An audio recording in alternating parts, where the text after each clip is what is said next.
नमस्कार, मैं पुरुषोत्तम कुमार। स्वागत है आप सभी दर्शकों का जीएलसीसी न्यूज़ में। हमारे साथ आज मौजूद हैं यहाँ के राष्ट्रीय प्रवक्ता धर्मेंद्र मलिक जी। धर्मेंद्र मलिक जी से हम आज जानने का प्रयास करेंगे कि आज 2 अक्टूबर है, यानी जय जवान जय किसान का जो नारा बुलंद किया जा रहा है अभी किसान आंदोलन में, उस नारे को देने वाले, उस नारे को चरितार्थ करने वाले देश के पूर्व प्रधानमंत्री लाल बहादुर शास्त्री जी का आज जन्म दिवस है।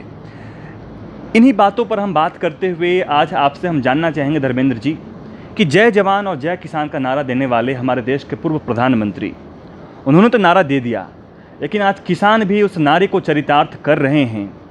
तो क्या जो जय जवान और जय किसान का नारा दिया गया था, क्या असल में चरितार्थ होते दिख रहा है? आज इस किसान आंदोलन में आप लोग किसान आंदोलनरत हैं, तो क्या वो चरितार्थ होते दिख रहा है चीज़? नहीं, देखिए, जय जवान जय किसान का जो नारा है, आज तो किसान उसको बचाने के लिए संघर्ष कर रहा है।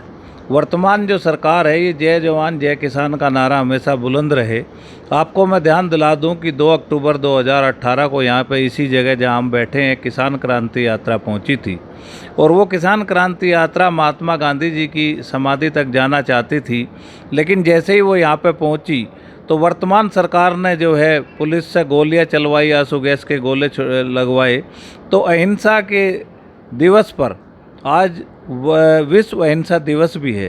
अहिंसा के दिवस पर सरकार ने किसानों के साथ जो हिंसा की थी, तो ऐसे जय जवान और जय किसान कैसे चरितार्थ हो सकता है? तो इसे चरितार्थ करने के लिए किसान और क्या करने जा रही है?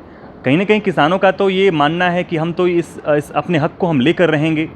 जिस प्रकार से किसान धरना कर रही है, जिस प्रकार से किसान अड़े हुए हैं, जिस प्रकार से किसान कृत संकल्पित हैं, तो क्या माना जाए कि जो गाजीपुर बॉर्डर पे किसान हैं या पूरे देश में जो समर्थन मिल रहा है आपको किसानों के तरफ से अलग अलग क्षेत्रों से, तो क्या आप अपने वादों का अपना जो आपका हक है उसे लेकर रहेंगे? नहीं, देखिए, किसानों ने तो जय जवान जय किसान का नारा जो है लाल बहादुर शास्त्री जी ने जब नारा दिया, तब उस समय दिया था जब देश में खाद्य सुरक्षा नहीं थी, हमको अनाज बाहर से मंगाना पड़ता था। शास्त्री जी ने कहा था कि देखिए, देश के निवासियों में बाहर भीख नहीं मांग सकता, चाहे आप एक टाइम का भोजन करें, लेकिन अब हम बाहर से आयात नहीं करेंगे, इसमें बड़ी शर्मिंदगी होती है। तो उन्होंने कहा था जय जवान जय किसान, मेरे देश का जवान और किसान देश की सीमा की सुरक्षा में लगा हुआ है, और किसानों से मेरा आह्वान है कि देश की खाद्य सुरक्षा को मजबूत करें। तो लाल बहादुर शास्त्री जी के उस एक नारे पर देश के किसान ने जो है उस खाद्य सुरक्षा की अभेद दीवार को तोड़ते हुए देश के भंडार भर दिए, और उसका नतीजा है कि देश में किसान आत्महत्या कर रहा है।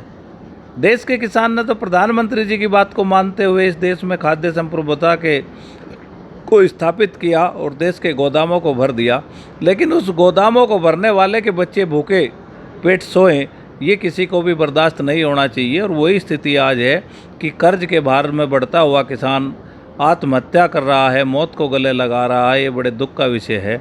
और आज उसी किसान को, जिसने इस देश की खाद्य सुरक्षा को मजबूत किया, अपनी ज़मीन और अपनी फसल और नस्ल को बचाने के लिए 10 महीने से आंदोलन करना पड़ रहा है, तो इसका मतलब ये है कि देश की सरकारें न किसान का सम्मान करती, न जवान का सम्मान करती। और आज से हम एक नया नारा यहाँ पे दिया गया है इस आंदोलन से, जय जवान जय किसान जय आंदोलन। अगर देश में आंदोलन नहीं होगा तो किसी के भी हित सुरक्षित नहीं रह सकते, ये भी हमारा मानना है। जो जय आंदोलन की बात कर रहे हैं आप, आज महात्मा गांधी का भी जन्मदिवस है 2 अक्टूबर, और तो महात्मा गांधी ने कई तरीके के आंदोलन देश के सामने रखे। हम उनके सत्याग्रह के जो तरीके थे, जिस प्रकार से वो अपने बातों को मनवाने का उनके पास जो तरीका था, तो कहीं ना कहीं आप लोग भी किसान जो आज यहाँ धरना दे रहे हैं और जिस प्रकार से 10 महीनों से लगातार यहाँ आप लोग डिगे हुए हैं, तो मतलब महात्मा गांधी को आप किस प्रकार से आज याद कर रहे हैं? आज किसान किस प्रकार से महात्मा गांधी को याद कर रहा है? नहीं, देखिए, आज महात्मा गांधी के बताए हुए रास्ते पे 10 महीने से किसान दिल्ली की दहलीज पर बैठा है। भैया, महात्मा गांधी का दिखा हुआ रास्ता है कि आंदोलन 1 दिन चले 10 साल चले, लेकिन आपको अपनी मांगों के लिए संघर्ष करना चाहिए। अगर ऐसा ना होता तो आज तो किसान दिल्ली में घुसता या कुछ भी करता, लेकिन हमारे आंदोलन में हिंसा नहीं है। तो इसलिए हम उसी के रास्ते पर, गांधी जी के बताए हुए रास्ते पर चलते हुए इस आंदोलन को आगे बढ़ाने का काम कर रहे हैं। लेकिन सरकार इस गलतफहमी में ना रहे कि ये गांधीवादी लोग हैं। हम गांधीवादी भी हैं और हम भगत सिंह के वंशज भी हैं, तो सरकार को दोनों बातों का ध्यान रखना पड़ेगा।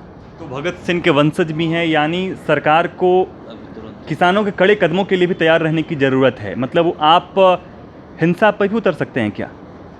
नहीं, हिंसा किसी आंदोलन का समाधान नहीं होता। लेकिन हम वो नहीं है कि आप एक मारोगे तो हम कहेंगे कि दूसरा मारो। अत्याचार को बर्दाश्त भी नहीं करेंगे, हम हिंसा नहीं करेंगे। पर भगत सिंह तो हिंसा का समर्थन करते थे कि नहीं, देश की आज़ादी हम हिंसा से ही लेकर रहेंगे। महात्मा गांधी कहते थे कि हम अहिंसा के पुजारी हैं, लेकिन भगत सिंह कहते थे कि नहीं, हिंसा जरूरी है। तो क्या भगत सिंह के आप वंशज हैं, तो क्या आप उनको उस चीज़ को भी सपोर्ट कर रहे हैं और कहीं ना कहीं आप भी कहीं ना कहीं समर्थन दे रहे हैं कि हम भी हिंसा करेंगे अगर हमारे मांगों को पूरा नहीं किया गया तो? देखिए, भगत सिंह जी ने कभी हिंसा का समर्थन नहीं किया, उनको पढ़ना चाहिए।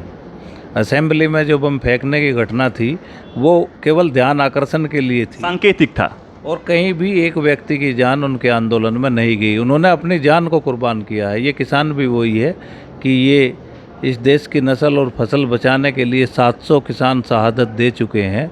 लेकिन किसी भी एक भी कर्मचारी, हुक्मरान या किसी भी सरकारी व्यक्ति को नुकसान नहीं पहुंचा होगा किसानों की हिंसा के द्वारा। ये हमने करके दिखाया।